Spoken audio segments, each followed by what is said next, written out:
이솝 우화 중에 개미와 배짱이 얘기가 있죠. The ant and grasshopper. 여름 기간 동안 겨울을 준비하는 개미가 있는가 하면 겨울을 예비하지 아니하고 노래하며 즐기는 배짱이, 겨울이 왔을 때에 그들의 생은 완전 다른 것을 통하여서 우리에게 주는 인생 교훈의 그러한 우화 이야기가 됩니다. 그동안 제가 여로보암의 죄로 인하여서 그 죄를 돌이키지 아니하여 신앙의 변질, 또 혼합된 신앙생활로 북이스라엘이 멸망한 그 역사를 가지고 이 시대에도 우리가 신앙의 변질과 혼합신앙을 가지고 잘못 살아가고 있는 건 아닌지, 우리가 신앙 회복을 어떻게 해야 되는지에 대한 말씀을 증거해 왔습니다. 여로보암 그 왕이 되어서 그가 신앙을 변질시키고 또 혼합시킨 그 이유, 그 여로보암의 죄, 그 원인은 결국 정치적인 것 때문이었습니다. 개인 사심, 왕에서 그 왕자를 잃을까봐 그는 하나님의 말씀을 변경시키고 하나님을 예배하는 곳을 예루살렘에 갈 필요가 없다고, 즉 예수 그리스도를 굳이 믿지 않아도 된다고 하는 식으로 그는 금송아지를 만들고 단과 베델에 제사를 하도록 한 것입니다. 그래봐야 여로보암은 22년 그 왕 자리를 지켰습니다. 그리고는 세상 떠났습니다. 그 다음엔 어떻게 됐을까요? 바로 이게 중요한 질문이에요. 우리는 이 세상에서 이게 얼마나 될지도 모를 그 인생을 위해서 우리는 모든 것을 다 투자를 하는데 거기에 심지어 하나님을 믿는 신앙 자체도 변질시키고 그리고 신앙을 혼합시킬 때에 이것이 얼마나 영생으로 이어지는 불행이 될 줄을 인간은 헤아리지 못합니다.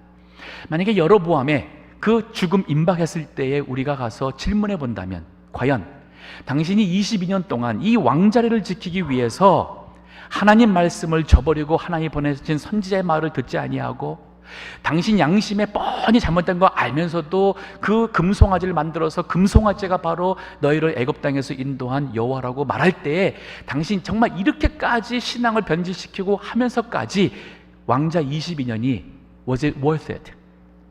정말 그것이 그만한 가치가 있었느냐 물어본다면 아마 죽음 앞에 그가 이 하나님 나라 들어가지 못할 그의 그 죄로 인하여 지옥에 갈지도 못한, 지옥에 갈 것이라는 그러한 두려움 앞에 그는 아니라고 그랬을 겁니다. 내가 잘못 살았다고 아마 했으리라 봅니다. 자, 우리 신앙의 회복, 이 여로보암의 죄에서 우리가 신앙을 회복해야 되는데 지난 2주 동안 우리가 여호와 하나님께 돌아가자는 얘기를 했었습니다. 우상을 버려야 되고 그 여호와 하나님 앞에 돌아갈 때에 치유가 있고, 오늘은 우리의 이 관점, 우리의 이 세상으로 집중된 우리의 시선을 이제는 하나님 나라, 천국, 그 보좌 앞에 영원한 영생으로 우리의 초점을 바꾸자는 말씀으로 우리 신앙 회복을 위에 말씀을 증거하고자 합니다. 우리 시점이 바뀌지 않으면 이 세상에 집중된 우리 시선을 사게 될 때는 우리가 세상 사람과 똑같이 욕심을 부릴 수밖에 없고, 여로보암처럼 이 세상에 주어진 어떤 권세를 유지하려고 우리는 하나님 말씀을 저버리고 신앙을 타협하고 그리고 혼합된 신앙으로서 하나님 앞에 무서운 심판을 피할 수 없는 그런 자가 될 것입니다. 자, 오늘 본문에는 천국 보좌 앞에 있는 하나님의 백성의 그 환상이 그 사도 요한에게 주어진 것이 기록되어 있습니다. 즉 이제 이 신약 시대에 이 하나님의 복음의 말씀을 받은 성도들이 믿음을 지키고 하나님 나라를 나가는 데 있어서 우리 소망을 갖기 위해서는 이 소망이 뭐가 보여야 되잖아요. 하나님 나라를 하나님께서 보여주심으로써 이제 우리가 이 세상 떠나서는 우리가 갈 곳이 저러한 곳이구나, 우리 하나님이 저렇게 하나님이 우리를 기다리고 계시구나 하는 이 소망을 줌으로써 이 믿음으로 살도록 이 말씀을 주신 거예요. 이 본문의 말씀에 보인 이 천국, 그 보좌 앞에 있는 우리 성도들의 모습이 누구냐 하는 이 정체가 여기 9절에서 14절까지 있고, 15에서 17절 말씀은 그들이 그곳에서 누리는 축복이 기록되어 있어요. 천국 보좌 앞에서 누릴 그 축복이 기록되어 있습니다. 자, 이 두 말씀 가지고 우리 은혜 받고 우리가 다시 한번 믿음을 회복하며 우리 믿음 생활을 잘 할 수 있기를 바랍니다. 먼저 9절 보겠습니다. 그곳에 모인 성도들입니다. 2일 후에 내가 보니 각 나라와 족속과 백성과 방언에서 아무라도 능히 셀 수 없는 큰 무리가 흰 옷을 입고 손에 종려 가지를 들고 보좌 앞과 어린 양 앞에 서서라고 기록합니다. 허다한 많은 무리, 이것이 바로 그 위에 7장 1절부터 쭉 8절까지 내용 보게 되니까 14만 4천 명의 하나님의 인을 이마에 맞은 사람이라고 되어 있습니다. 하나님의 인을 이마에 맞은 사람이, 여기서 말하는 하나님의 인은 하나님께서 인정하시고 하나님의 소유로 삼았다는 이 사인이었어요. 하나님의 인, 하나님 것이라는 사인 받은 사람들이 천국에 144,000, 14만 4천 명이 거기에 모였어요. 이 14만 4천 명 가지고 여호와 증인을 대표로 해서 많은 이단들이 자신을 믿어야지만은 자신의 그 종교에 들어와야지만은 구원을 받는데 14만 4천 명만 받는다. 이 구전을 가지고 미혹을 하기도 합니다. 속지 마십시오. 여기 14만 4천이라는 것은 하나님께서 주시는 그 상징적인 의미가 있어요. 12 곱하기 12 하면 144. 거기다가 1000을 곱하면 14만 4천이 나옵니다.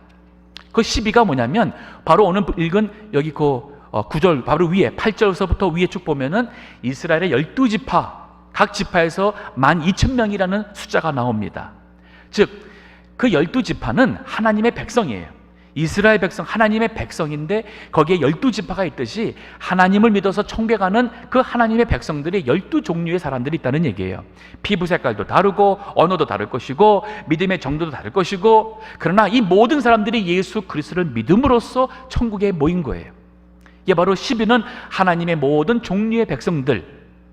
또 다른 12는 바로 뭐냐면 하나님의 완전수입니다. 만수예요. 즉 하나님께서 각 민족이나 나라나 하나님께서 그 12지파 중에서 구원하고자 하시는 그 모든 사람들이 또 하나의 12이에요. 그리고 천이라는 것은 많다는 의미입니다. 성경의 천은 많다는 의미예요. 즉 하나님께서 구원하고자 하시는 각 나라와 백성과 민족, 여러 시대와 사람들 중에서 그 여러 종류의 사람들이 그 12지파 같이 여러 하나님께서 예정하신 그 지파들이 있는데, 그 사람들, 그 나라와 민족마다 하나님께서 구원하실 사람들이 그 만수가 많다는 의미가 바로 14만 4천 명이 바로 하나님의 보좌 앞에 다 모였습니다. 그들이 모였는데 그들이 누구냐? 오늘 본문에 보니까 흰 옷을 입고 손에 종려 가지를 들고 보좌 앞에 섰다 그랬습니다. 흰 옷.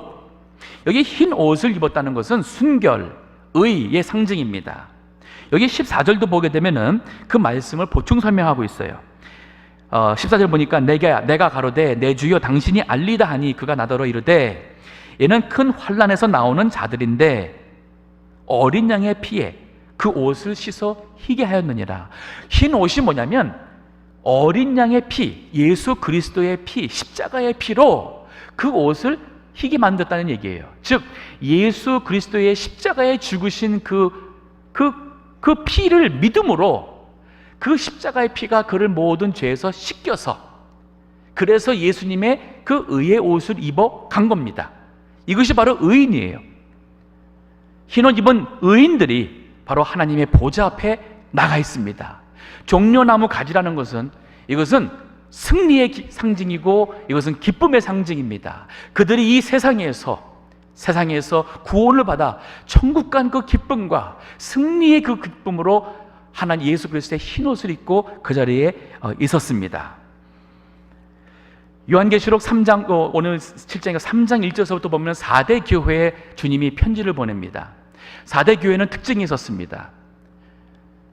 너희가 살았다 하는 이름은 가졌으나 실상은 죽은 자로다 하며 예수님이 책망했어요. 교인이 모였고 예배 시간에 참석했고 직분이 있고 외적으로는 마치 그리스도인 것 같은 이름은 외적으로는 가졌지만은 주님이 말 때 실상은 죽은 자랄 때 그것은 바로 그들이 그 내면에는 생명 있는 믿음이 없었다는 얘기예요. 아마 이 자리에도 그런 분이 있을지도 모르겠습니다.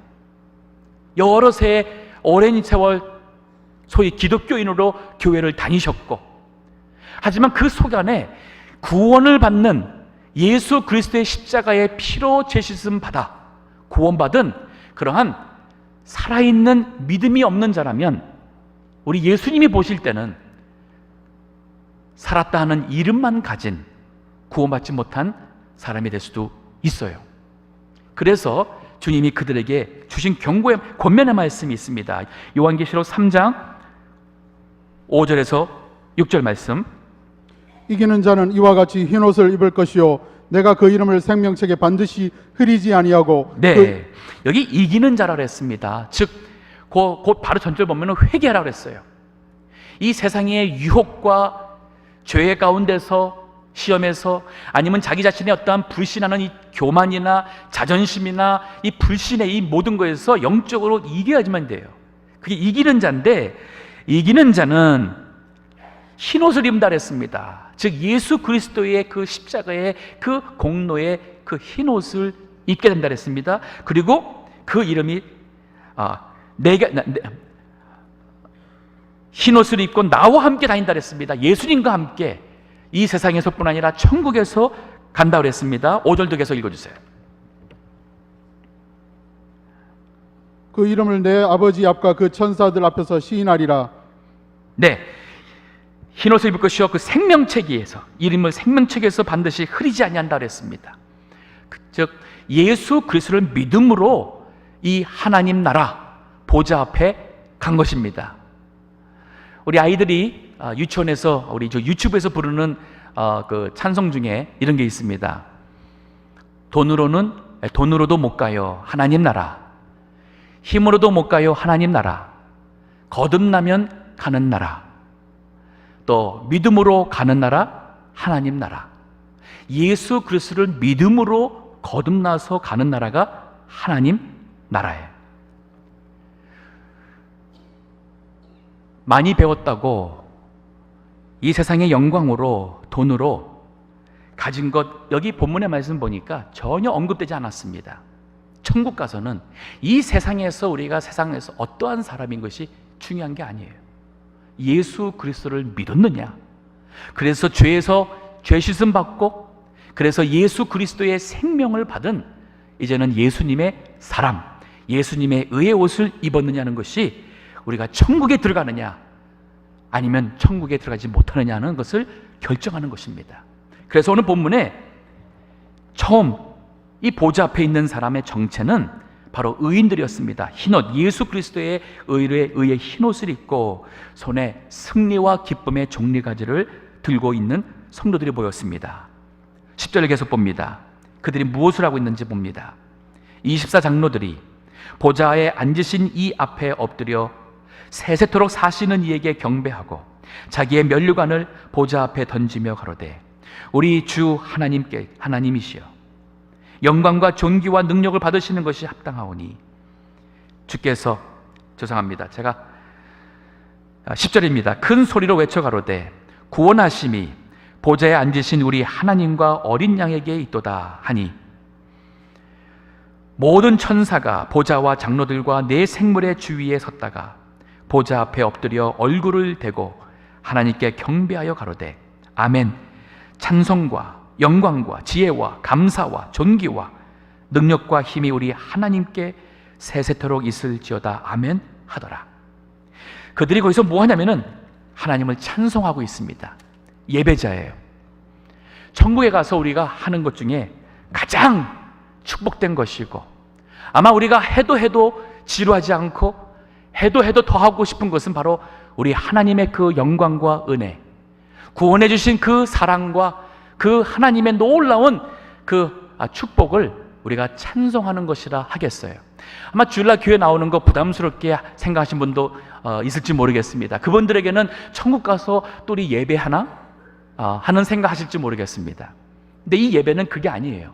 너무 기뻐서 이거를 막을 수가 없는 거예요. 여기 그들의 이 찬송한 그 내용을 보니까 구원하심이 큰 소리로 외쳐 가로되 구원하심이 보좌에 앉으신 우리 하나님과 어린 양에게 있도다. 즉 내가 이 자리에 있는 것은 바로 나를 구원하신 하나님께서 십자가에 죽으신 그 어린 양 예수 그리스도께서 그분들께서 나를 구원하셨기에 바로 그 자리에 가서는 내가 이 자리에 있는 이 구원하심이 우리 보좌에 계신 이와 어린 양께 있다는 이 찬송을 부르게 되는 것이에요. 예배. 천국에 간 사람들은 바로 하나님을 예배하는 자로 남을 것입니다. 사도 바울도 예수님을 믿기 전에는 세상의 것으로 그는 자랑을 삼았습니다. 율법에 흠이 없다고 생각했고 나면서부터 파리만에 세례받음으로써 어려서부터 이 종교 속에서 자란 것을 그의 자랑으로 생각했어요. 그런데 예수님을 만나고 나서는 나를 구원하신 예수 그리스도를 아는 것이 가장 고상하다고, 예수님을 아는 것이 너무 존귀해서 자기가 자랑했던 모든 것을 다 배설물로 여겼다고 그랬고, 그 예수님을 찬송하는 게 입으로 끝나는 것이 아니라 나가서 이 예수를 믿으시오, 예수 그리스도를 믿으라, 그리하면 너와 내 집에 구원을 얻으리라 하는 이 복음을 가지고 그는 평생 예수님을 전파하며 사는 사람으로 한 생을 마친 거예요. 이게 바로 찬송입니다. 예배입니다. 디모데전서 1장 15절의 말씀, 바울이 인생의 마지막 아마 60 혹 중반쯤에서 이미 예수님 믿어서 신앙생활한 것이 수십 년이 지났음에도 불구하고 그는 이 가장 사랑하는 이 제자 디모데에게 이 마지막 글을 쓰면서 예수 그리스도에게 그 예수 그리스도에 인하여 자기가 받은 이 은혜와 새삼 된 것에 대한 간증을 군데군데 하게 되는데, 그 말에 그 결론 부분 같은 데서 이 말씀을 쓴 거예요. 디모데전서 1장 15절의 말씀 읽어주세요. 믿보다 모든 사람이 받을 만한 이 말이여 그리스도 예수께서 죄인을 구원하시려고 세상에 임하셨다 하였도다. 믿보다는 것은 신실하다, 정말 믿을 만하다, 절대로 우리를 실망시키지 않을 이 말이요, 믿보다 이 말이요, 모든 사람이 받을 만한 이 말이요, 그리스도 예수께서 죄인을 구원하시려고 세상에 임하셨도다. 그리스도 예수 하나님의 아들께서 죄인을 구원하시려고 이 세상에 임하셨다는 이 사실, 그러면서 죄인 중에 내가 괴수로다, 가장 큰 죄인이 난데 나 같은 죄인을 위해서 주님께서 오셨고, 바울은 이것이 너무 감사하기 때문에 이 세상 살아가면서도 이 예수를 증거하고 전파하며 삶을 살았습니다. 이 예수의 은혜가 너무 감사해서 천국에 가서도 우리가 하나님의 보좌 앞에서 우리 입에서 우리 모인 모든 성도들이, 수많은 사람들이 모여서 우리가 함께 한 목소리 찬송하는 게 뭐냐면 구원하심이 보좌에 앉으신 이와 어린 양께 있도다. 혹시 이 자리에 천국이 진짜 있습니까? 지옥이 정말 있나요? 목사님 가봤습니까? 라고 질문한 분 있을지 몰라요. 성경에 동정녀 마리아가 남자를 알기도 전에 예수님을 잉태했다고 하는데, 동정녀 탄생이라고 그러는데 그거 어떻게 믿을 수 있습니까? 그게 어떻게 의학적으로 가능합니까? 성경에 별의별 기적이 다 있던데 그게 과학적으로 설명이 됩니까? 예수님이 정말 죽었다가 십자가에서 돌아가셨다가 사흘 후에 부활했습니까? 라고 질문하신 분 혹 있을지도 모르겠습니다. 저는 거기에 대해서 이렇게 대답하고 싶습니다. 저도 아직 죽지 않았기 때문에 죽음 후에 있는 천국에 갔다 본 적 없습니다. 또 지옥에 가본 적도 없습니다. 하지만 천국이 있음을 믿습니다. 그 이유는 창조주 하나님을 믿기 때문에 그렇습니다. 천국이 있느냐 없느냐는 질문은 잘못된 질문이에요. 더 중요한 질문은 뭐냐면 과연 내가 믿는 하나님이 어떤 하나님이라는 질문이 더 큰 질문이에요. 만약에 내가 믿는 하나님은 아무것도 없는 무에서 이 우주 만물을 창조하신 분이고 흙으로 사람을 사람의 육신을 만들고 숨을 쉬어 넣어서 그 코에 쉬어 넣어서 그에게 생명을 준 그러한 조물주 창조주 하나님을 믿는다면 이 우주 만물의 모든 조화와 운행을 주관하시는 하나님을 믿는다면 우주 만물이 생기기 이전에 영원 전부터 영원까지 살아계시는 자존하시는 하나님을 믿는다면 그분이 이적을 행하는 것은 우리에게는 기적이지만은 그분에게는 전혀 기적이 아니에요. 우리에게는 죽었다 사는 것은 믿기 어려운 과학적으로 불가능한 일이라 얘기하겠지만은 창조주 하나님께서는 그것은 불가능한 일이 아니라 자연스럽게 계획대로 할 수 있는 문제입니다. 즉 천국이 있느냐 없느냐는 문제는 잘못된 질문이에요. 과연 어떤 하나님을 믿으시는지에 대한 질문이 더 중요한 질문이에요. 저는 하나님을 믿습니다. 창조주 하나님을 믿습니다. 모든 주권의 하나님을 믿습니다.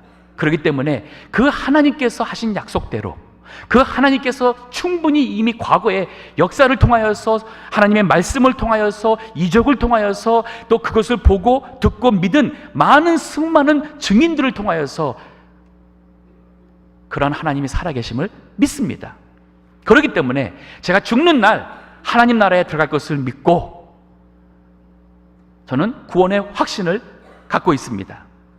이 구원의 확신이란 단어는 믿음의 문제예요. 어떤 사람은 글쎄 자신이 없네요. 내가 오늘 죽는다면 과연 내가 천국에 갈지 지옥에 갈지 아니 그 다음에 뭐가 있을지 전 잘 모르겠습니다. 그분은 믿음의 얘기가 아니에요. 그분은 자신의 어떠한 자신의 생각에서 하는 얘기입니다. 그리고 그래 난 천국에 갈 자신이 있어 이 말은 자기 자신의 얘기예요. 즉 어떠한 자기 자신이 뭐를 행했고 내가 이렇게 선을 베풀었으니까 아니면 지금까지 믿었다고 했으니까 그러면 천국에 갈 수 있겠지 하는 거대한 기대사항입니다. 구원은 우리에게서 나오는 자신감이 아니에요. 구원은 창조주 하나님을 믿고 그 하나님께서 우리에게 구원받으라고 보내신 독생자 예수님의 십자가와 부활을 믿음으로써 하나님께서 우리에게 의롭다 칭해 주시는 우리의 죄를 용서해 주시는 하나님의 은혜의 선물입니다. 그 외에는 인간이 우리의 선과 우리의 업보와 우리의 선행으로 율법 지킴으로 하나님 앞에 의롭다 할 사람은 아무도 없어요. 아무도 없어요. 마치 이 공기를 우리가 돈을 주고 사야 한다면 태양빛을 우리 인간이 노력해서 얻으려고 한다면 아마 우리 인간은 살지 못할 겁니다. 감당할 수가 없어요. 그렇기 때문에 하나님께서 해와 공기는 거저 주셨어요. 그래서 우리가 그것도 은혜라고 하잖아요. 일반 은총이에요. 자연이 주는 선물이라고 하잖아요. 마찬가지로 이 영생이라는 것도 우리 인간의 노력으로 얻을 수가 없기 때문에 하나님께서 이것을 우리에게 선물로 주시기 위해서 믿음을 구하시는 거예요. 창조주 하나님을 믿느냐? 독생자 예수 그리스도께서 너의 죄를 위하여 십자가에 죽으심을 믿느냐? 부활하심을 믿느냐?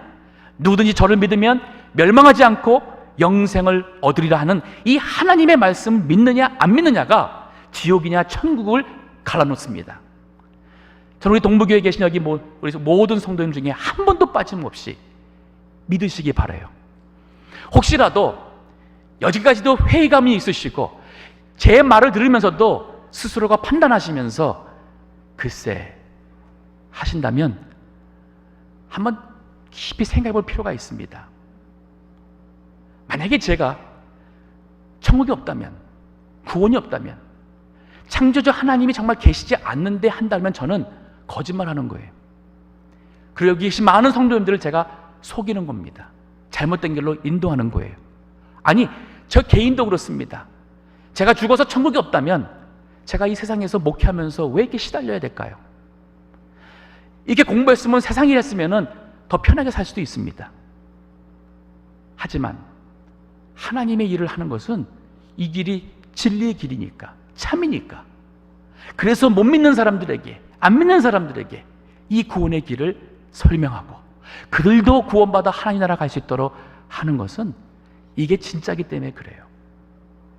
우리 모든 성도님들이, 우리 동부교회 성도님들이 다 예수님 믿으시고 회개하시고 천국에 하나님 보좌 앞에 있는 이 14만 4천 수많은 구원받은 성도들과 함께, 그 무리와 함께 하나님을 예배할 수 있기를 원합니다. 자, 이분들이 또 뭐냐면 승리자였습니다. 오늘 본문에 13절을 보니까 장로 중 하나가 응답하여 내게 이르되 이 흰옷 입은 자들이 누구며 또 어디서 왔느냐? 내가 가로되 내 주여 당신이 알리이다 하니 그가 나더러 이르되 얘는 큰 환난에서 나오는 자들인데 어린 양의 피에 그 옷을 씻어 희게 하였느니라. 큰 환난에서 나왔답니다. 즉 예수님을 믿어서 우리가 흰옷 입었어요. 흰옷 의의 옷을 입었어요. 그러면 끝이 아니에요. 이 믿음으로 이 세상에 살려니까 유혹이 오잖아요. 그 유혹을 이제는 우린 세상 사람과 다르니까 나는 예수님의 십자가의 피로 죄사함 받은 사람인데 내가 저 사람들과 똑같이 유혹받아서 살 수 없지. 욕심이 있습니다. 내가 이제는 소망이 이 세상에 둔 소망이 아닌데 여로보암이 그 왕으로서 왕자리를 지키려고 했다는 욕심 때문에, 정치적 사심 때문에 그는 하나님의 말씀을 변경시켰고, 그리고 사람들한테 이것이 진짜인 양 해가면서 자기 왕자리를 위한 것은 그의 인생의 소망은 이 땅에 있었기 때문에 그래요. 하지만 우리가 소망은 여기 세상이 아니잖아요. 이 세상을 지나서 우리 천국의 소망이 있다면 우리가 욕심이 있을 때에 내가 왜 이 세상 것으로 이렇게 연연하고 욕심을 부리고 싸우고 왜 내 것을 안 놓치겠다고 이렇게 할까? 복을 주시는 분도 하나님이시고 취해가시는 분도 하나님이신데 우리 마음이 너그러지잖아요. 그러면 이 세상의 욕심 우리에서 자유할 수 있습니다. 유혹에서 자유할 수 있습니다. 죄에서 빠지던 몸에서 이제는 자유할 수 있습니다. 왜? 천국의 하나님 보좌 앞에 설 그날이 우리가 있잖아요. 그래서 여기 선 사람들 보니까 이 모든 사람들이 큰 환난에서 나온 사람이라 그랬습니다. 진정 하나님의 나라에서 하나님을 찬송할 수 있는 우리 모든 성도들은 승리자예요. 믿음의 승리자입니다. 우리는 이제는 이 세상에 져서 살아가는 사람이 돼서는 안 돼요. 빌립보서 1장 29절에도 바로 그 말씀을 해주고 있어요. 읽어주세요. 그리스도를 위하여 너희에게 은혜를 주신 것은 다만 그를 믿을 뿐 아니라 또한 그를 위하여 고난도 받게 하심이라. 자, 하나님께서 우리 은혜를 주신 이유가 뭐예요? 그냥 믿을 뿐만 아니라 그랬어요. 나 예수님 믿어요. 난 천국 갈 줄 믿습니다. 그게 아니라 또한 그를 위하여 고난을 받게 하심이라. 이제는 그리스도를 위하여서 고난 받으세요.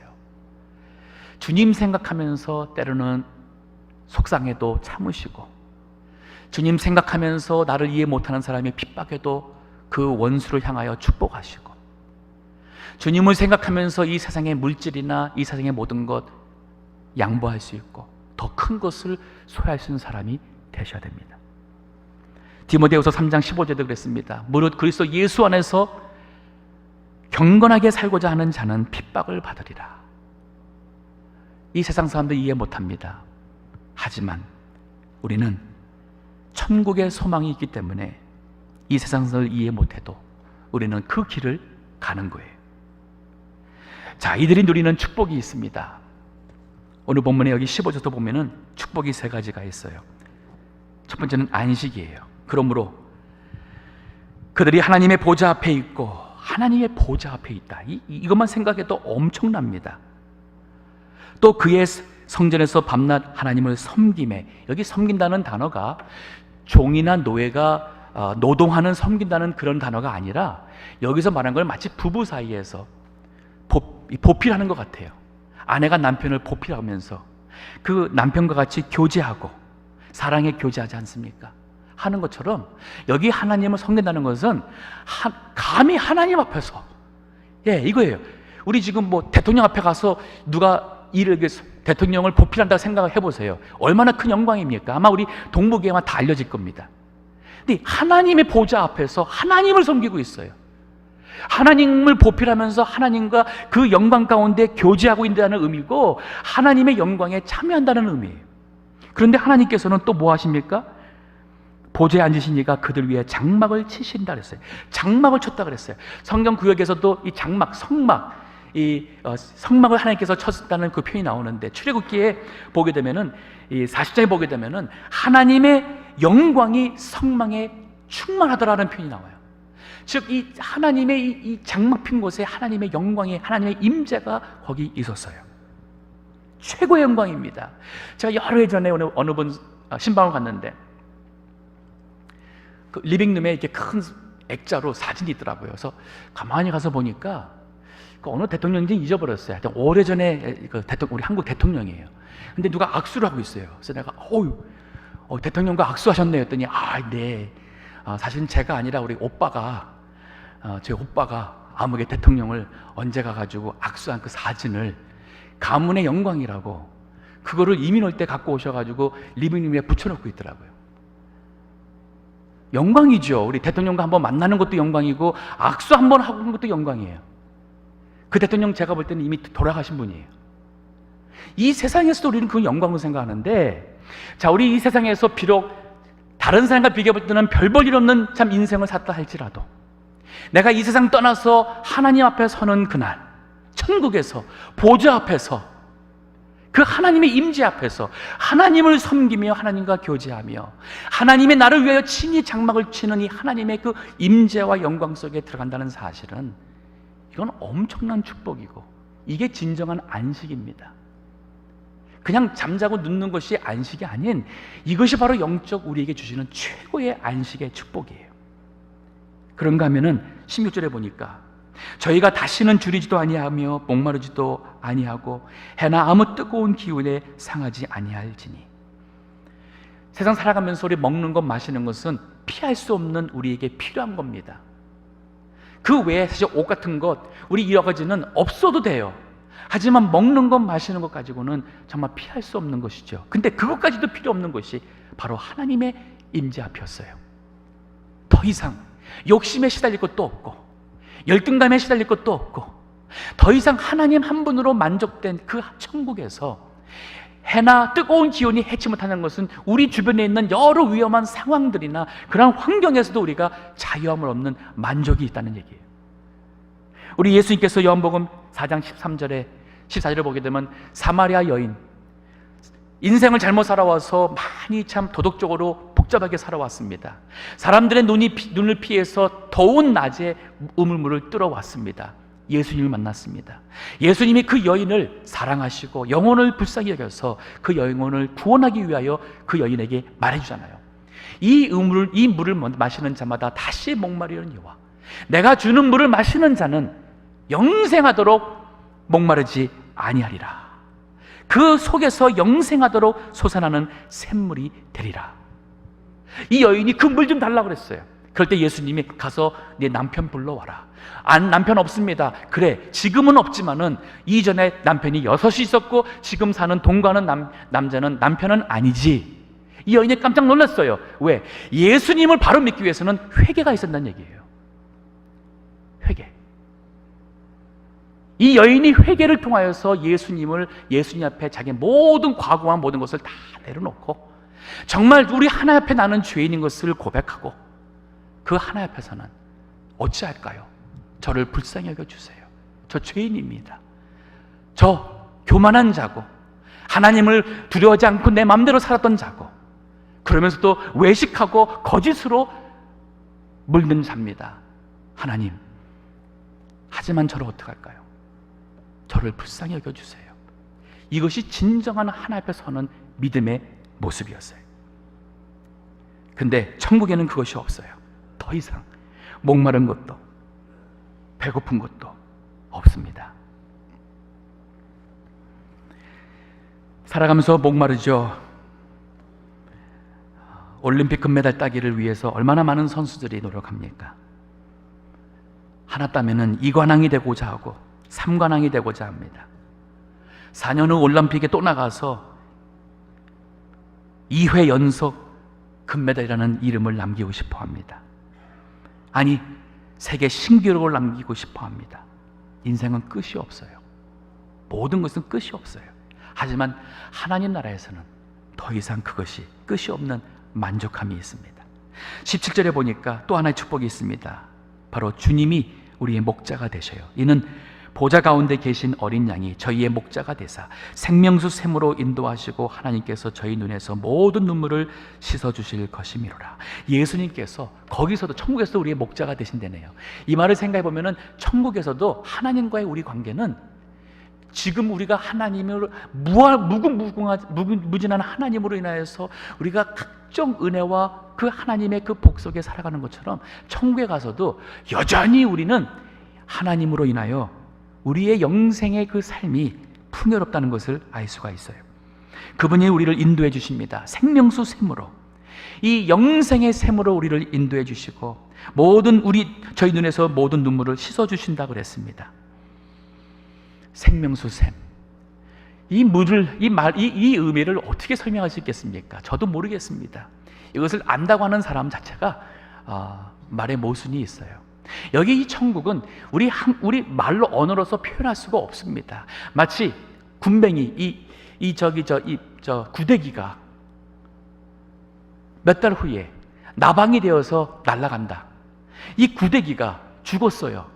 그리고 번데기가 되었습니다.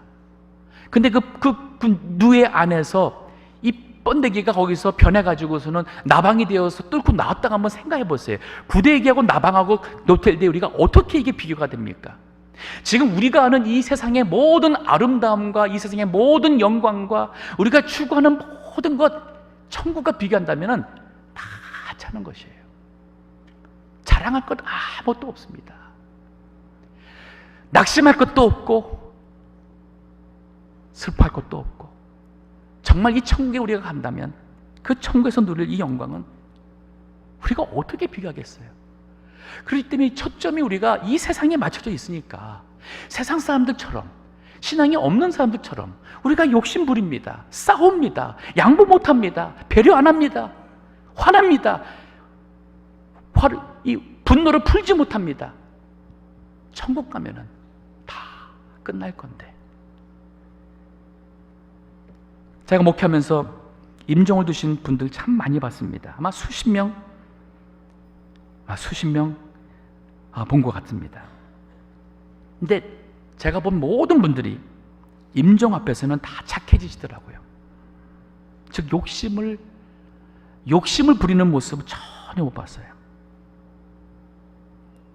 그리고 모든 분들이 다 후회합니다. 잘못된 관계, 아니면 신앙생활 잘못한 것, 누구를 아프게 했다든지 다 후회합니다. 그리고 솔직해집니다.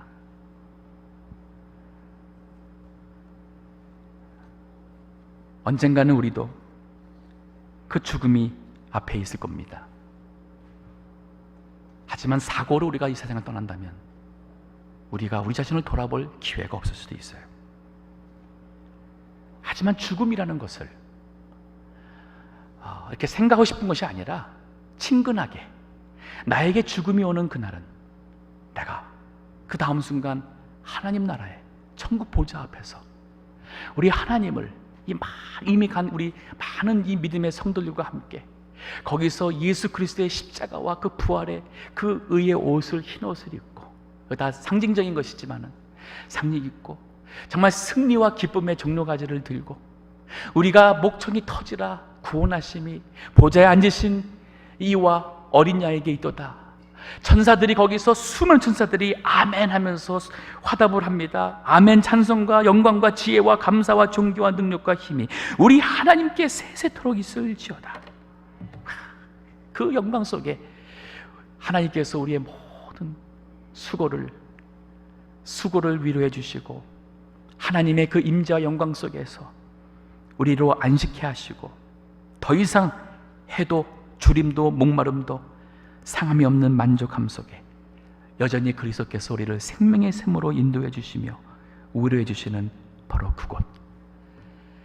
그곳을 생각하면 우리 마음이 넉넉해질 것 같아요. 더욱 사랑할 수 있을 것 같고,